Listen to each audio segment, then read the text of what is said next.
నమస్తే, నేను Prem. Welcome to Khyathi connects. రాష్ట్ర విభజన జరిగి సరిగ్గా 12 ఏళ్లు. అప్పుడే మళ్ళీ రాష్ట్ర విభజన అదేంటి అనుకుంటున్నారా? అవును, ఇప్పుడు మళ్ళీ ఏపీ రాష్ట్ర విభజన జరగాలనే చర్చ తెరపైకి వచ్చింది. రెండోసారి కూటమి అధికారంలోకి వచ్చింది. ప్రజలు కూటమిని నమ్మారు, గెలిపించారు. ప్రజలు తిరస్కరిస్తే వైసీపీకి అధికారం కట్టబెడతారు. ఇంతవరకు బాగానే ఉంది. గడిచిన 12 ఏళ్లలో ఏపీ రాజధాని చుట్టూనే పాలిటిక్స్ జరుగుతున్నాయి. 3 రాజధానుల ముచ్చట తీరిందా?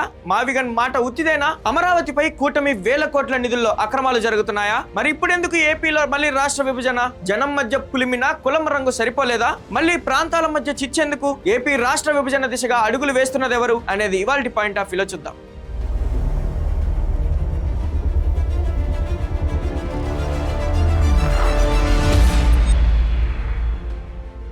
12 ఏళ్ల క్రితం జరిగిన రాష్ట్ర విభజన గాయాలు ఇంకా పచ్చిగానే ఉన్నాయి. ఇప్పుడు మళ్ళీ విభజన పేరుతో రాజకీయాలు, పదవుల కోసం ప్రాంతాల మధ్య చిచ్చు పెట్టేందుకు కుట్రకు తెరలేపారు. వైసీపీ సీనియర్ నేత, ఉత్తరాంధ్ర పెద్ద దిక్కుగా చెప్పుకునే మాజీ మంత్రి ధర్మాన ప్రసాదరావు చేసిన వ్యాఖ్యలు ఇప్పుడు 2 తెలుగు రాష్ట్రాల్లో మరోసారి హాట్ టాపిక్ గా మారాయి. మీరు ఒక్క ప్రాంతానికి చాలా ప్రాధాన్యత ఇస్తున్నారు. ఈ డబ్బంతా ఎక్కడ పెడుతున్నారు? తీసుకెళ్లి అమరావతిలో పెడుతున్నారు. ఇది ధర్మమేనా అడుగుతున్నాం నేను. ఆనాడు హైదరాబాదులో 70-80 సంవత్సరాలు మొత్తం రాష్ట్ర ప్రభుత్వానికి వనగూరినటువంటి నిధులన్నీ ఖర్చు పెట్టడం వల్లనే కదా మా ప్రాంతంలో జరిగిన అభివృద్ధి మాకే చెందాలి అన్నటువంటి ఆకాంక్ష, స్వార్థమే మనల్ని తరిమేసేదానికి దారితీసింది. మళ్ళీ ఈవేళ కూడా అదే పని మీరు చేయాలనుకుంటున్నారు. చేస్తున్నారు. చేయాలనుకోవడం కాదు, చేస్తున్నారు.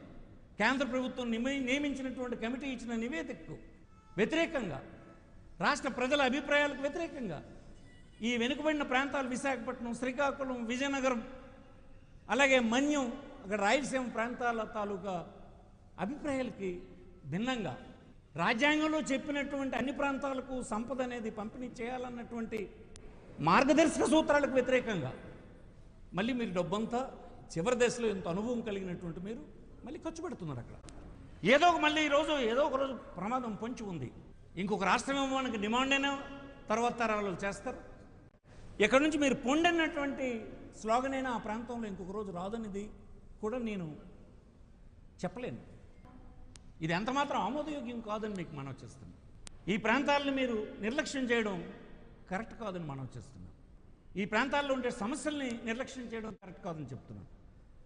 మీరు రేపు భోగాపురం తోటి అయిపోయింది ఈ ప్రాంతాన్ని, నేను అలా చేస్తాను ఇలా చేస్తానని మీరు చెప్తారు వేదిక మీద. మాకు తెలుసు అంతకంటే మీరేం చేయలేదు కనుక.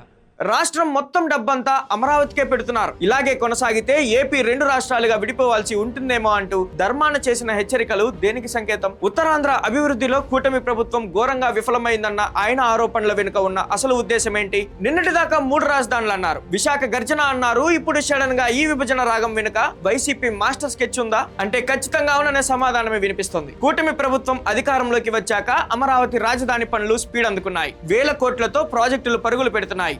సరిగ్గా ఈ టైంలోనే మాజీ మంత్రి ధర్మాన ప్రసాదరావు ప్రభుత్వ విధానాలపై తీవ్ర స్థాయిలో విరుచుకుపడ్డారు. ముఖ్యమంత్రి చంద్రబాబు నాయుడు అనుసరిస్తున్న తీరుతో మళ్లీ ప్రాంతీయ అసమానతలు పెరిగిపోతున్నాయంటూ విమర్శలు చేశారు. రాష్ట్ర ఖజానాలో ఉన్న డబ్బంతా తీసుకొచ్చి కేవలం అమరావతిలోనే కుమ్మరిస్తే మిగతా ప్రాంతాల పరిస్థితి ఏంటని ఆయన సూటిగా ప్రశ్నించారు. ముఖ్యంగా వెనుకబడిన ఉత్తరాంధ్ర అభివృద్ధిలో ప్రస్తుత కూటమి ప్రభుత్వం ఘోరంగా విఫలమైందని ధర్మాన ఆరోపించారు. ఒకే ప్రాంతంపై పక్షపాతం చూపిస్తే చరిత్ర పునరావృతం అవుతుందని తీవ్ర హెచ్చరికలు జారీ చేశారు. సరిగ్గా ఇక్కడే ధర్మాన ప్రసాదరావు లాంటి సుదీర్ఘ రాజకీయ అనుభవం ఉన్న నేత నోటి నుంచి విభజన పేరు ఎందుకు తీసుకురావాల్సి వచ్చింది అనేది $1 మిలియన్ ప్రశ్న. చంద్రబాబు విధానాల వల్ల మళ్ళీ విభజన వాదం బలపడే పరిస్థితులు ఏర్పడవచ్చు అన్నదే ఆయన చేసిన ప్రధాన కామెంట్ గా చెప్పుకోవచ్చు. అంతటితో ఆగని ధర్మాన ఒకవేళ రేపు మరో రాష్ట్రం విభజన డిమాండ్ వచ్చినా తాను ఆశ్చర్యపోనంటూ మైండ్ బ్లాక్ అయ్యే స్టేట్మెంట్ ఇచ్చారు. అంటే ఉత్తరాంధ్రను ప్రత్యేక రాష్ట్రంగా చేయాలన్న డిమాండ్ ను ఆయన పరోక్షంగానే తెరపైకి తెస్తున్నారా? అభివృద్ధి వికేంద్రీకరణ పేరుతో ప్రజల్లో సెంటిమెంట్ రగిలించే ప్రయత్నం చేస్తున్నారా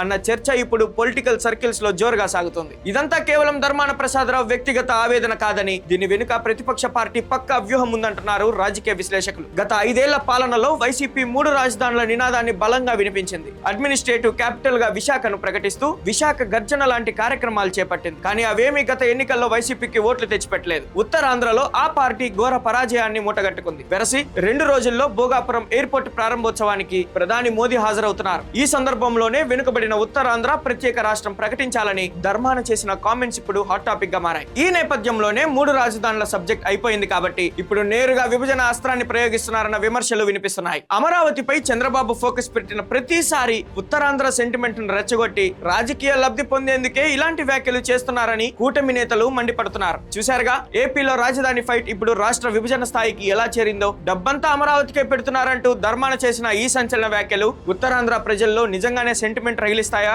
లేక ఇది కేవలం ప్రతిపక్షం ఆడుతున్న మరో పొలిటికల్ మైండ్ గేమ్ మాత్రమేనా? కూటమి ప్రభుత్వం ఈ ఆరోపణలను ఎలా తిప్పికొట్టబోతుంది? ఉత్తరాంధ్ర అభివృద్ధికి సీఎం చంద్రబాబు ఎలాంటి మాస్టర్ ప్లాన్ ప్రకటించబోతున్నారు? రాబోయే రోజుల్లో ఏపీ రాజకీయాల్లో ఈ ప్రాంతీయవాదం ఇంకెన్ని ప్రకంపనలు సృష్టిస్తుందో వేచి చూడాలి. మరి ఈ అంశంపై మీ అభిప్రాయాన్ని కూడా కామెంట్ సెక్షన్ లో తప్పకుండా తెలియజేయండి. Thank you for watching Khyati connects.